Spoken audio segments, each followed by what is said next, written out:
Novel Baswedan ingin jebak Presiden Jokowi, ditulis oleh panjathadiseword.com. Halo, selamat datang di channel Tanda Seru. Sepertinya asa Novel Baswedan CS untuk melawan KPK sudah mulai menemui titik nadir. Kemungkinan dia sudah tiba pada suatu kesimpulan bahwa mustahil baginya untuk memaksakan kehendaknya atas lembaga yang kini diketuai Firly Bahuri tersebut. Nestapa Novel Baswedan ini berawal dari TWK atau tes wawasan kebangsaan bagi segenap personil KPK yang jumlahnya 1.000 orang lebih itu. Hasilnya tragis bagi Novel dan puluhan pegawai lainnya. Sebanyak 75 orang termasuk Novel dinyatakan tidak lulus. Tes tersebut diselenggarakan dalam rangka menindaklanjuti Undang-Undang KPK yang direvisi, di mana para pegawai diwajibkan menjadi ASN supaya status mereka jelas. Selama ini mereka hanya dikenal sebagai pegawai KPK, sementara KPK sendiri dibiayai oleh negara. Maka tepat sekali bila para pegawai itu di bawah naungan pemerintah. Namun tidak lantas seluruh pegawai KPK itu secara otomatis diputihkan menjadi ASN. Harus melalui tes menyangkut bagaimana sikap mereka terhadap NKRI. Bila berdasarkan tes mereka dinilai tidak nasionalis, cenderung keagama-agamaan, maka tidak akan lulus. Ya, namanya saja tes wawasan kebangsaan, bukan ujian agama. Kalau tidak jeli dalam menjawab pertanyaan, fatal akibatnya. Dan terbukti, ada 75 peserta yang dinyatakan tidak lulus. Sementara 1.000 lainnya yang lulus sudah dilantik menjadi ASN dan langsung bekerja sebagaimana seharusnya. Sementara yang tidak lulus tes di bawah komando Novel Baswedan terus-menerus melakukan aksi-aksi yang sangat tidak elok, bahkan tidak etis. Mereka memprotes menyoal segala hal yang menyangkut TWK tersebut. Dalam hal ini materi tes yang menurut mereka tidak sesuai dengan situasi dan kondisi mereka sebagai pemberantas koruptor. Dalih ini jelas lucu, sebab TWK itu untuk mengetes soal jiwa kebangsaan, bukan tentang bagaimana cara melacak dan memberantas korupsi. Oleh karena itulah Novel CS terus melakukan aksi perlawanan agar mereka tidak diusik dari KPK. Mereka antara lain mengadu ke lembaga-lembaga negara yang menurut mereka bisa membantu, misalnya Komnas HAM, Ombudsman, Ormas keagamaan termasuk PGI atau Persekutuan Gereja-Gereja di Indonesia. Dan setiap lembaga atau organisasi yang mereka temui memang kompak memberikan dukungan bagi Novel CS supaya status dan hak-hak mereka dipulihkan sebagai anggota komisi anti rasuah tersebut. Mereka tidak peduli soal TWK, yang penting bagi mereka harus kembali ke KPK seperti tidak ada perubahan apa-apa. Padahal lembaga itu memang harus berubah seiring direvisinya Undang-Undang KPK. Ini yang Novel Baswedan tidak mau tahu dan tidak mau terima. Nak tenan. Terbaru, Novel CS menyurati Presiden Jokowi, mohon bantuan agar mereka diterima kembali bekerja di KPK, diangkat menjadi ASN.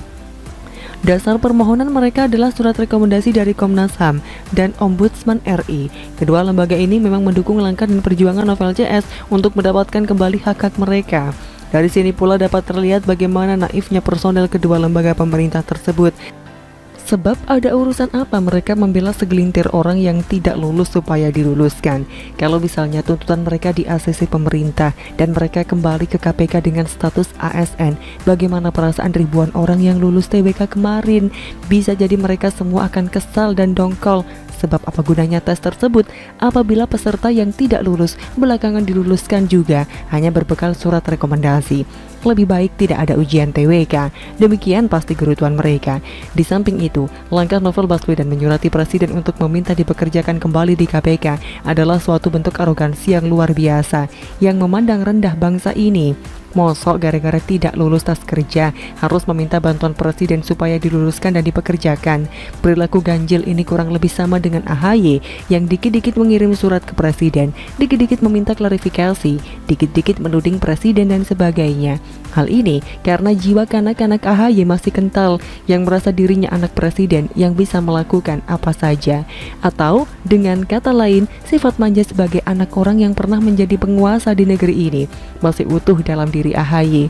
Kalau saja AHY sudah merasa dewasa sedikit saja, maka dia tidak begitu mudah mengambil jalan pintas, semisal gampang menyurati dan meminta klarifikasi Presiden yang bukan lagi bapaknya.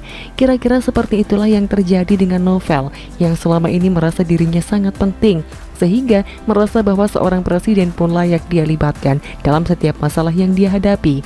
Mestinya novel paham bahwa adalah tidak mungkin bagi seorang presiden untuk turut campur urusan KPK.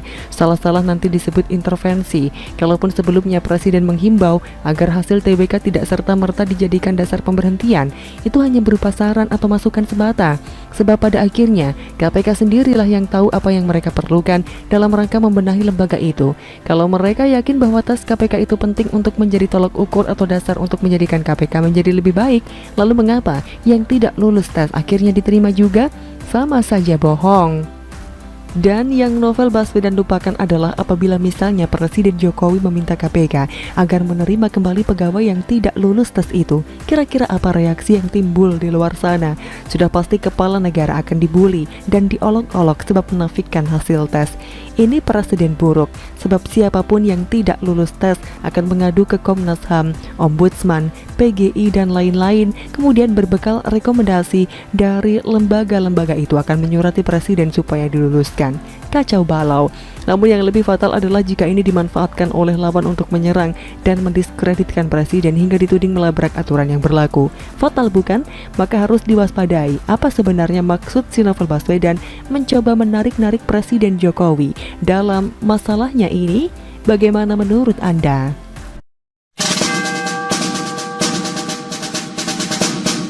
KPK sudah waktunya rehat, diganti Satgas, ditulis hadis. Halo, selamat menyaksikan Tanda Seru. KPK didirikan di Gadis 3 oleh pemerintahan Presiden Megawati Soekarno Putri.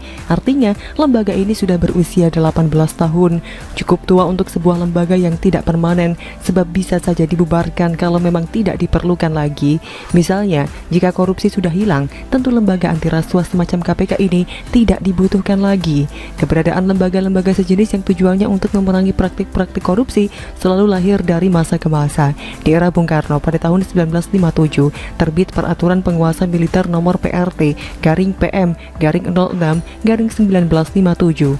2 tahun kemudian 1959 dibentuk Badan Pengawas Kegiatan Aparatur Negara atau Bapekan setelah Peraturan Penguasa Militer Nomor PRT/PM/06 bubar. Di masa-masa selanjutnya dibentuk lembaga yang sama meski akhirnya bubar juga. Namun yang pasti praktik korupsi tidak pernah menghilang. Di era Soeharto pun lembaga-lembaga anti rasuah ini datang silih berganti lalu menghilang tanpa pesan dan kesan. KPK yang dibentuk di masa Megawati sempat menjanjikan. Keberadaannya cukup menggetarkan ketika di masa Presiden SBY pelaku korupsi yang padahal besan dari SBY sendiri ditangkap. Dia adalah Aulia Pohan yang menjabat Deputi Gubernur Bank Indonesia pada 1999. Namun pada tahun 2009 dia dihukum 4 tahun 6 bulan akibat korupsi. Ketua KPK Antasari Azhar yang dipercaya sebagai sosok kuat di balik pemenjaraan ayah mertua AHY ini malah bertubi-tubi mendapat masalah hingga akhirnya dijebloskan ke dalam penjara dengan tuduhan pembunuhan. Dia divonis 18 tahun penjara namun bebas di era Presiden Jokowi. Banyak yang berpendapat bahwa Antasari Azhar sama sekali tidak bersalah. Dia tidak pernah membunuh sebagaimana dituduhkan pengadilan. Dia diyakini hanya korban kriminalisasi rezim penguasa saat itu karena berani-berani menjebloskan sang besan, yakni si Aulia Pohan. Semenjak era Antasari berakhir, banyak yang menilai bahwa KPK ini sudah letoy, terlebih di era Abraham Samad, terkuak skandal yang sangat memalukan. Ketika itu ketahuan Samad menyalahgunakan wewenang penyadapan. Dia menyadap para politikus sehingga tahu bahwa bukan dirinya yang jadi cawapres Jokowi di Pilpres 2014 lalu. Akhirnya Samad sendiri terjungkal dari kursi ketua setelah Polda Sulawesi Barat menetapkannya sebagai tersangka kasus pemalsuan dokumen berupa KTP, paspor, dan kartu keluarga pada Februari 2015. Ironis sekali, sosok yang dipercaya untuk memberantas korupsi namun perilakunya sangat menjijikkan. Memalsukan dokumen-dokumen penting semacam KTP, paspor, dan lain-lain adalah perbuatan yang sangat keji, apapun tujuannya. Artinya KPK ternyata bukanlah lembaga yang dapat dipercaya karena oknum personilnya pun ada yang memiliki perilaku yang tidak bisa dipercaya. KPK di era selanjutnya lebih mengenaskan lagi sebab ada isu tentang Taliban yang menguasai organisasi itu.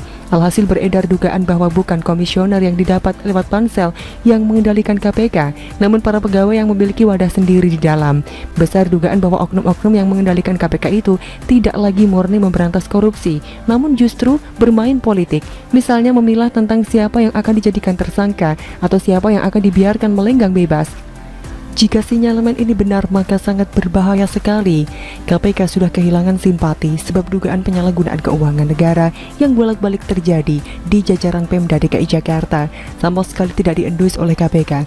Lembaga ini baru menepuk dada ketika diberitakan tentang OTT atau operasi tangkap tangan dengan nilai tangkapan ala kadarnya, atau ketika mereka terbang ke Makassar malam-malam untuk menangkap gubernur, lalu tengah malam itu juga dibawa ke Jakarta. Membaca berita ini, kita bagaikan sedang menonton film India terkesan heroik dengan judul OTT, tetapi gubernurnya ditangkap pada saat tidur. Berapa uang yang diamankan tidak jelas. Jangan-jangan pula biaya transportasi mereka malah jauh lebih besar ketimbang uang yang dikorupsi oknum gubernur. KPK di bawah Firly CS sebenarnya sudah tampil baru dengan adanya Undang-Undang KPK revisi. Publik berharap KPK akan bekerja maksimal tanpa pandang bulu. Apalagi penghalang yang disebut-sebut sebagai penentu kebijakan di KPK sudah tersingkir karena tidak lulus TWK. Maka, dengan kendali sepenuhnya berada di tangan para komisioner, maka Pemda DKI Jakarta bisa dimintai keterangan tentang dugaan penyalahgunaan dana yang marak. Tapi apa hendak dikata, hingga ramai berita tentang kelebihan bayar oleh Pemda DKI, KPK belum tergerak untuk memeriksa Gubernur DKI, yang tentu harus bertanggung jawab atas segala kekisruhan keuangan tersebut. Kini ada dugaan bahwa pada dasarnya TWK tidak lantas bisa membersihkan instansi itu dari kaum kadal gurun yang tugasnya mengawal gubernur. Jika ini benar, maka KPK sudah tidak lagi bermanfaat sama sekali karena tidak dapat melakukan tugas dan wewenang sebagaimana mestinya. KPK dengan kondisi ini bisa dikatakan sebagai mandul. Ironis, dana yang digelontorkan negara sebesar triliunan menguap sia-sia. Sebaliknya, kini kita sedang terpukau oleh keberadaan Satgas BLBI yang dibentuk pemerintah. Tugasnya untuk menarik uang negara dari para obligor dan debitur yang dulu mendapatkan guyuran dana tersebut. Salah satunya adalah Tommy Soeharto, putra mantan Presiden Soeharto yang punya kewajiban mengembalikan dana pemerintah sebesar 2,6 triliun rupiah. Adapun jumlah keseluruhan dana dari puluhan obligor atau debitur itu 100 triliun rupiah lebih. Satgas ini sepertinya tidak main-main, personilnya pun sangat menjanjikan, semacam Mahfud MD sebagai ketua, kemudian ada Sri Mulyani Indrawati, Luhut Binsar Panjaitan, Yasona Lawli, Kapolri, dan lain-lain. Belum lama Satgas BLBI sudah melayangkan panggilan terhadap para obligor atau debitur, termasuk Tommy Soeharto. Semoga saja tim ini sukses dan berhasil menyelamatkan uang rakyat yang besarnya 100 triliun rupiah lebih itu. Sekaligus keberadaan Satgas ini membuat kita berpikir untuk membuarkan saja KPK dan menggantinya dengan Satgas-Satgas yang langsung bertanggung jawab kepada Presiden. Membentuk Satgas kelebihan bayar tampaknya lebih menjanjikan ketimbang mengharapkan KPK bergerak. Bagaimana menurut Anda?